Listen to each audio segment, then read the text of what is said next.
இந்த வீடியோவில் நம்ம டெம்சன்ஸ் இன்ஸ்ட்ருமெண்ட்ஸ் ஐபிஓட ரிவ்யூ தான் பார்க்க போகிறோம். ஸோ நல்ல லிஸ்டிங் தரக்கான வாய்ப்பு இருக்கா போன்ற விஷயங்களை நம்ம குயிக்காக பார்த்துலாம் வாங்க. இந்த ஐபிஓ ஆகஸ்ட் 20 ஓப்பன் ஆகி ஆகஸ்ட் 24 க்ளோஸ் ஆக போகுது. இந்த ஐபிஓட price band ₹285 per share to ₹300 per ஷேராக வந்து ஃபிக்ஸ் பண்ணியிருக்காங்க. ஸோ மேக்ஸிமம் ப்ரைஸ் பேண்டில் நீங்கள் ஒரு லாட் அப்ளை பண்ணுறதுக்கு உங்களுக்கு எக்ஸாக்டாக ₹15,000 வந்து தேவைப்படும். இதில் ரீட்டைல் கோட்டாக்கு 35% வந்து ஒதுக்கியிருக்காங்க. இந்த ஐபிஓட டோட்டல் இஷ்யூ சைஸ் 650 கோடி. ஆனால் இதில் ஃப்ரெஷ் இஷ்யூ வந்து 95 கோடி தான்.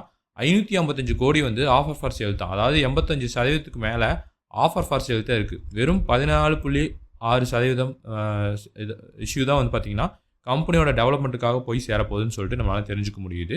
இப்போது குயிக்காக இவங்க என்ன பண்ணுறாங்க அப்படின்னு சொல்லிட்டு இவங்க பிஸ்னஸை பார்த்துடலாம். ஸோ இவங்க வந்து ஒரு industrial temperature and thermal engineering solutions company. அதாவது டெம்பரேச்சர்ஸை மெஷர் பண்ணுறதுக்கு யூஸ் பண்ணக்கூடிய மானிட்டர் கண்ட்ரோலுக்கு தேவையான ப்ராடக்ட்ஸ் எல்லாம் வந்து மேனுஃபேக்சர் பண்ணுறாங்க. ஸோ அது மட்டும் இல்லாமல் இண்டஸ்ட்ரியலுக்கு தேவையான ஹீட்டிங் சொல்யூஷன்ஸ் மற்றும் ஸ்பெஷலிஸ்டு கேபிள்ஸையும் வந்து இவங்க மேனுஃபேக்சர் பண்ணுறாங்க. ஸோ இவங்களோட பிஸ்னஸ் 3 வெர்டிக்கல் இருக்குது. இப்போ நம்ம பார்த்த மாதிரி டெம்பரேச்சர் சென்ஸ் பண்ணுறதுக்கு தேவையான எக்யூப்மெண்ட்ஸை மேனுஃபேக்சர் பண்ணுறாங்க. இண்டஸ்ட்ரீஸ்க்கு தேவையான டெம்பரேச்சர்ஸை வந்துட்டு மெஷர் பண்ணக்கூடிய சென்சார்ஸை மேனுஃபேக்சர் பண்ணுறாங்க. ஸோ இண்டஸ்ட்ரியல் ப்ராசஸ்க்கு தேவையான ஹீட்டர்ஸையும் வந்து இவங்க மேனுஃபேக்சர் பண்ணுறாங்க. ஸோ இது மட்டும் இல்லாமல் ஸ்பெஷலைஸ்டு கேபிள்ஸையும் வந்து இண்டஸ்ட்ரியல் கேபிள்ஸையும் வந்து இவங்க மேனுஃபேக்சர் பண்ணுறாங்க. ஸோ இந்த 3 வெர்டிக்கலில் இவங்க பிஸ்னஸ் இருக்குது. ஸோ இதில் முக்கியமாக இவங்க நிறுவனத்தை பற்றி சில ஹைலைட்டடாக பாயிண்ட்ஸை வந்து இப்போ பார்த்துடலாம். ஸோ F&S ரிப்போர்ட்டின் படி இந்தியாவில் கான்டாக்ட் மற்றும் நான் கான்டாக்ட் டெம்பரேச்சர் சென்சார்ஸோட ரெவன்யூ அடிப்படையில் இவங்க தான் வந்து லார்ஜஸ்ட் மேனுஃபேக்சராக இருக்காங்க அப்படின்னு சொல்லிட்டு சொல்லப்பட்டிருக்கு. அது மட்டும் இல்லாமல் நான் கான்டாக்ட் சென்சார்ஸ் வந்து இந்தியாவிலேயே வந்து இவங்க தான் ஒன் ஆஃப் த லார்ஜஸ்ட் மேனுஃபேக்சராக இருக்காங்க அப்படின்னு சொல்லிட்டு மென்ஷன் பண்ணிட்டு இருக்கு.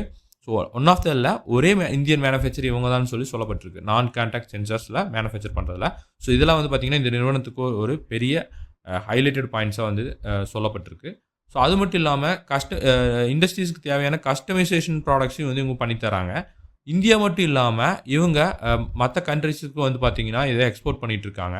ஸோ இவங்களுக்கு கஸ்டமர்ஸ் வந்து ஒரே செக்டரில் இல்லாமல் manufacturing, green energy, defence, aerospace அந்த மாதிரி வந்துட்டு பல செக்டர்ஸில் வந்து இவங்க கஸ்டமர்ஸ் இருக்காங்க.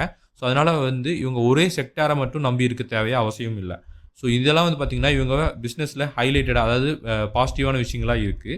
இதில் இன்னொரு கவனிக்கப்பட வேண்டிய விஷயம் என்னென்னா இந்த 3 வெர்டிக்கல்லையும் பிஸ்னஸ் பண்ணக்கூடிய லிஸ்டட் கம்பெனி வந்து இதுக்கு முன்னாடி யாரும் வந்து ஷேர் மார்க்கெட்டில் லிஸ்ட்டாக கிடையாது. இவங்க தான் வந்து ஃபஸ்ட்டு வந்து லிஸ்ட் ஆகிறாங்க. ஸோ அதனால் வந்து பார்த்திங்கன்னா இவங்க வேல்யூஷன்ஸ் வந்து ஃபேராக இருக்கா இல்லையான்னு சொல்லிட்டு நம்மளால் வந்து தெரிஞ்சுக்க முடியாது. இண்டஸ்ட்ரியல் வேல்யூ படி இவங்களோட வேல்யூஷன்ஸ் வந்து ஃபேராக இருக்கான்னு சொல்லிட்டு நம்மளால் தெரிஞ்சுக்க முடியாது. ஏன்னா பியர் கம்பெனிஸ் யாரும் இதுக்கு முன்னாடி லிஸ்ட்டாக கிடையாது. இப்போ குயிக்காக இவங்க ஃபினான்ஷியல் பெர்ஃபார்மன்ஸை பார்த்துடலாம். இவங்களோட ஃபினான்ஷியல் பெர்ஃபார்மன்ஸில் ஃபஸ்ட்டு இவங்க இன்கம் பார்க்கலாம். ஸோ 2025-26 வந்து இவங்களோட ரெவன்யூ 19% வந்து உயர்ந்திருக்கு. எபிடேமே வந்து பார்த்திங்கன்னா 16% வந்து உயர்ந்திருக்கு. 2026 ஃபினான்ஷியல் இயரில் இவங்களோட ப்ராஃபிட் வந்து பார்த்திங்கன்னா 71 கோடியாக இருக்குது. ப்ரீவியஸ் ஃபினான்ஷியல் இயர் கம்பேர் பண்ணும்போது 13% வந்து உயர்ந்திருக்கு. ஸோ இவங்களோட நெட்வொர்த்தும் வந்து உயர்ந்திருக்கு. கடன்களும் அதே சமயம் உயர்ந்திருக்கு. பட் கடன்கள் வந்து 2026 ஃபினான்ஷியல் இயரில் 77.95 கோடியாக இருக்குது. ஆனால் இவங்களோட நெட்வொர்த் வந்து 496 கோடியாக இருக்குது. ஸோ கடன்கள் வந்து கவலை அளிக்கக்கூடிய வகையில் இல்லை அப்படின்னு சொல்லிட்டு நம்மளால் தெரிஞ்சுக்க முடியுது. ஸோ இதே வந்து 2 இயர்ஸில் வந்து இவங்க க்ரோத் எப்படி இருக்குன்னு சொல்லிட்டு பார்த்தா, அதாவது 2024-26 ஃபினான்ஷியல் இயரை கம்பேர் பண்ணும்போது 2 இயர்ஸ் க்ரோத் இவங்களோட இன்கம் வந்து 63%, கிட்டத்தட்ட 64% வந்து உயர்ந்திருக்கு. எபிடாவும் வந்து பார்த்திங்கன்னா 85% உயர்ந்திருக்கு. ப்ராஃபிட் பேட்டுமே வந்து பார்த்திங்கன்னா 73% வந்து 2 வருஷத்தில் வந்து இம்ப்ரூவ்மெண்ட் ஆகிக்கிறத பார்க்க முடியுது. ஸோ நெட்வொர்க்லேயும் வந்து நல்ல இம்ப்ரூவ்மெண்ட்டை நம்மளால் பார்க்க முடியுது. இப்போது இவங்களோட கீ பேராமீட்டர்ஸ்லாம் எப்படி இருக்குன்னு சொல்லிட்டு பார்த்துடலாம். ஸோ ரிட்டர்ன் ஆன் ஈக்விட்டி வந்து பார்த்திங்கன்னா மாட்ரேட்டாக இருக்குது. ரிட்டர்ன் ஆன் கேபிட்டல் எம்ப்ளாய்ட் 21.61% இருக்குது, நல்லா இருக்குது. டெப்ட் ஈக்விட்டி ரேஷியோ நம்ம ஆல்ரெடி பார்த்த மாதிரி இவங்க கடன்கள் வந்து லோ டெப்ட் தான், கவலை அளிக்கக்கூடிய வகையில் இல்லை. கடன் வந்து ஒரு கன்சர்னாகவே இந்த நிறுவனத்தில் இல்லைன்னு நம்மளால் தெரிஞ்சுக்க முடியுது. ரிட்டர்ன் ஆன் நெட்வொர்த் வந்து ஒரு மாட்ரேட்டாக இருக்குது. பேட் மார்ஜின் வந்து பார்த்திங்கன்னா நல்லா ஹெல்த்தியாக இருக்குது. 15.5%, அதாவது ₹100 வந்து ₹15 வந்து லாபம் இருக்குது அப்படின்னு சொல்லிட்டு நம்மளால் தெரிஞ்சுக்க முடியுது. எபிடா மார்ஜின் வந்து பார்த்திங்கன்னா 24.83% இருக்குது. எபிடா மார்ஜின் நல்லா ஸ்ட்ராங்காக இருக்குது. இப்போது திரட்டப்படும் நிதியை எதுக்கெல்லாம் பயன்படுத்துகிறாங்கன்னு சொல்லிட்டு பார்த்துடலாம். ஸோ மெயினாக 55 கோடி வந்து கடன்களை ரீபே பண்ணுறதுக்காக பயன்படுத்தப்படுறதா சொல்லியிருக்காங்க. ஸோ 73 கோடி பக்கம் தான் கடன்கள் இருந்தது. அதில் 55 கோடி வந்து கடன்களை ரீபேவும் பண்ணுறதா பண்ணுறதுக்கு யூஸ் பண்ணுறதும் சொல்லப்பட்டிருக்கு. அது மட்டும் இல்லாமல் ஸ்பெஷலிஸ்டு கேபிள்ஸ் வந்து அதாவது அவங்களோட பிஸ்னஸ் எக்ஸ்பென்ஷனுக்காக வந்து 18 கோடி வந்து பயன்படுத்த போகிறதா வந்து சொல்லப்பட்டிருக்கு. இப்போ இவங்க வேல்யூஷன்ஸில் பார்க்கலாம். இவங்களோட பிஇ வந்து பார்த்தீங்கன்னா போஸ்ட் ஐபிஓ 35.38 இருக்குது. ஹையாக தான் இருக்குது. பட் இவங்க பியர் கம்பெனிஸ் நம்ம ஆல்ரெடி பார்த்த மாதிரி யாரும் இல்லைங்கிறனால ஸோ இது ஃபேரான வேல்யூவாக என்னன்னு சொல்லிட்டு நம்மளால் தற்போது இப்போ கணிக்க முடியாது. பட் ஹைலி பிஇ வந்து ஹையராக இருக்குது. இப்போது இவங்க ப்ரொமோட்டர் ஹோல்டிங்கும் பார்த்துடலாம். போஸ்ட் ஐபிஓ இவங்க நம்ம ஆல்ரெடி பார்த்தோம் ஆஃபர் ஃபார் சேல் வந்து 85% மேலே இருந்துச்சுன்ட்டு.